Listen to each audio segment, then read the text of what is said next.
8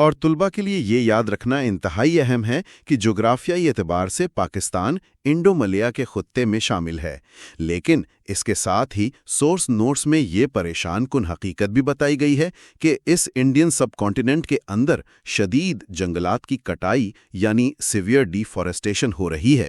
جی، اور ہم تیزی سے اپنے اس قدرتی تنوع کو کھو رہے ہیں۔ یہ خطے ہمیں بتاتے ہیں کہ آب و ہوا کے چیلنجز سیاسی سرحدوں کے محتاج نہیں ہوتے۔ بالکل درست۔